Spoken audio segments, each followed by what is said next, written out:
Hello everyone, welcome to Right Choice. और पठन अभियान गतिविधि पत्रक नंबर 37 जो आज की हमारी वर्कशीट है और ये रहने वाली है हमारी 3 मार्च के लिए। यहाँ पे आपको अपना नेम राइट करना है और यहाँ पर अपने टीचर्स का। और स्टूडेंट्स ये हमेशा के लिए 6, 7 और 8 क्लास के लिए रहने वाली है। और जो आज की हमारी पठन अभियान की गतिविधि है वो पुस्तकालय से संबंधित है। पुस्तकालय का मतलब पुस्तकों का घर। तो आइए पढ़ते हैं। हमारा युग विज्ञान ज्ञान का युग है। पुस्तकालय से ज्ञान वृद्धि में जो सहायता मिलती है वह और कहीं से संभव नहीं। पुस्तकालय ज्ञान का खजाना होते हैं। भारत में पुस्तकालयों की परंपरा प्राचीन काल से ही रही है, यानी कि पुराने समय से रही है। इसमें नालंदा, तक्षशिला आदि के पुस्तकालय विश्व भर का मतलब पूरी दुनिया में प्रसिद्ध हैं। छपाई की कला के साथ ही भारत में पुस्तकालयों की लोकप्रियता बढ़ती गई। लोकप्रियता का मतलब क्या है कि जिससे जैसे ही छपाई का काम शुरू हुआ तो उसी टाइम से पुस्तकालयों के मतलब इनका ट्रेंड ज़्यादा चल गया। तो दिल्ली में दिल्ली पब्लिक लाइब्रेरी की सैकड़ों शाखाएं हैं। इसके अलावा दिल्ली में एक नेशनल लाइब्रेरी भी है। पुस्तकें मनुष्य के मित्र होती है। एक और वे हमारा मनोरंजन करती हैं, वहीं हमारा ज्ञान भी बढ़ाती हैं। हमें सभ्यता की जानकारी भी पुस्तकों से प्राप्त होती है। पुस्तकें ही हमें प्राचीन काल से लेकर वर्तमान के विचारों से अवगत करवाती हैं। इसके अलावा पुस्तकों के संसार में कई रहस्य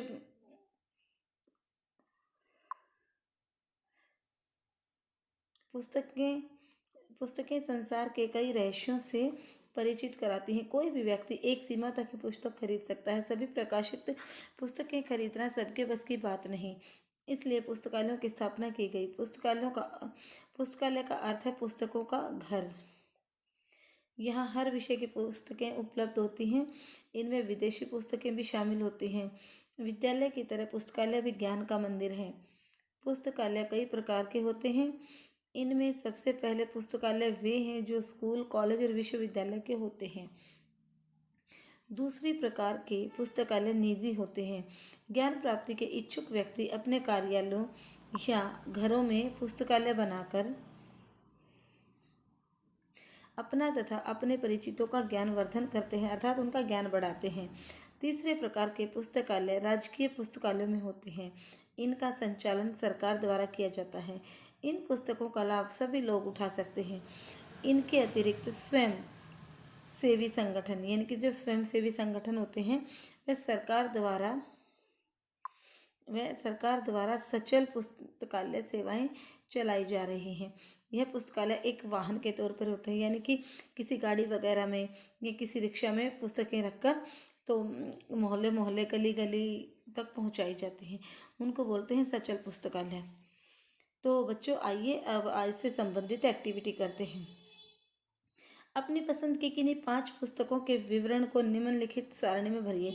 देखो बच्चों, आपकी पसंद की कोई भी पुस्तकें हो सकती हैं, लेकिन यहाँ पर नहीं लिखा जा रहा, तो मैंने पुस्तकों के लिए यहाँ पर छोटी सी क्लिप डाली है। जैसे आप ले सकते हो, विक्रम बेताल की कहानियाँ पढ़ते हो तो इसमें बेताल 25 ही लिख सकते हो। तो प्रेमचंद की कहानियाँ भी आपने पढ़ी हुई हैं। प्रेमचंद की कहानियाँ की बुक है, जैसे उसका नाम मानसरोवर है।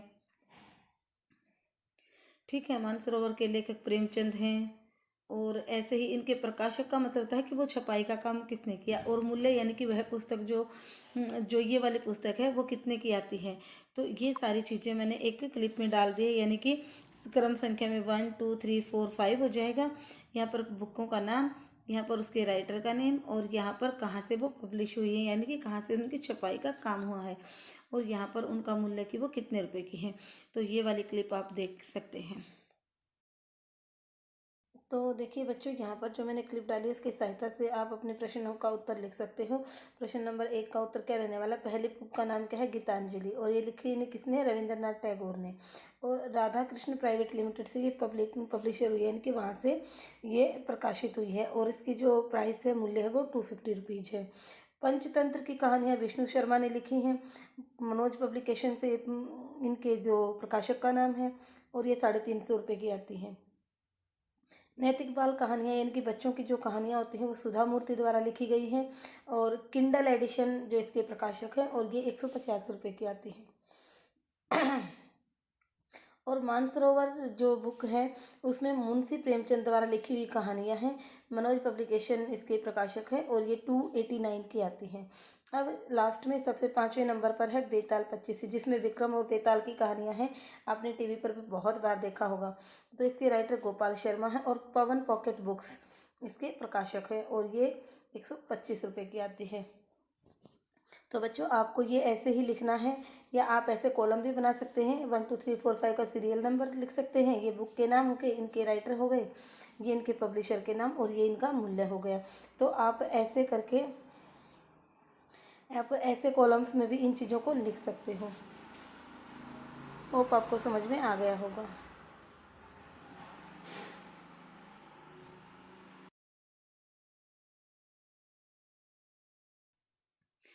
अब बढ़ते हैं दूसरे प्रश्न की ओर। आप अपने विद्यालय के पुस्तकालय से अपनी पसंद की किसी एक पुस्तक को अपने नाम से जारी करवाइए। यानी कि लाइब्रेरी से आपको कोई बुक लेनी है और उसको पढ़ने के बाद उस बुक की क्या विशेषता थी, क्या अच्छी बात थी, वो आपको अपने साथियों के साथ कक्षा में चर्चा करनी है। तो क्वेश्चन नंबर 2 लिखने का नहीं है, ये जस्ट एक डिस्कशन का मैटर है। जब भी आपको समय मिले लाइब्रेरी जाइए, पुस्तक इशू करवाइए अपने नाम से, उसको पढ़कर उसके बारे में डिस्कस कीजिए। अब देखते हैं प्रश्न नंबर 3। प्रश्न नंबर 3 क्या कहता है कि पुस्तकें मनुष्य के सच्चे मित्र हैं। इस विषय पर 10 वाक्यों में अपने विचार रखिए। तो देखो बच्चों, पुस्तकें हमारी सच्ची मित्र होती हैं। पुस्तकें हमारा ज्ञान बढ़ाती हैं, हमारा मनोरंजन करती हैं, हमें इतिहास के बारे में जानकारी देती हैं, हमारे अंदर लिखने की कला को विकसित करती हैं, सोच को सकारात्मक बनाती हैं, ज्ञान के भंडार में वृद्धि करती हैं, शब्द भंडार को बढ़ाती हैं। तो ऐसे ही बहुत सारे पॉइंट्स हैं। तो यहाँ पर मैंने क्लिप डाली हुई है, आप यहाँ से देखकर अपना उत्तर लिख सकते हो। तो बच्चों, ये है हमारी पुस्तकों के बारे में 10 वाक्य कि पुस्तक हमारी सच्ची मित्र होती हैं, अच्छी पुस्तकें ज्ञानवर्धक होती हैं, पुस्तकें हमारा मनोरंजन भी करती हैं, पुस्तकों से हमें साहित्य की जानकारी प्राप्त होती है, पुस्तकें हमें सभ्य बनाती हैं, पुस्तकों से हमें इतिहास के बारे में जानकारी प्राप्त होती है। और नंबर 7 पॉइंट है कि पुस्तकों से हमारा शब्द भंडार बढ़ता है। अच्छी पुस्तकें हमारी सोच को सकारात्मक बनाती हैं, पुस्तकों की सहायता से हमारे अंदर लेखन कला का विकास होता है और पुस्तकें पढ़ने से हमें अच्छी नींद आती है, जिससे तनाव कम होता है। तो ये है प्रश्न नंबर 2 का उत्तर। उम्मीद है आपको समझ में आ गया होगा। आप वीडियो को जूम करके यहाँ से देख सकते हो। आज की वर्कशीट उम्मीद है आपको पसंद आई होगी और आपको पुस्तकों के बारे में नई नई जानकारी मिली होगी। तो ठीक है, तो वीडियो अच्छी लगे तो लाइक करें, शेयर करें और चैनल को सब्सक्राइब करें। Thank you.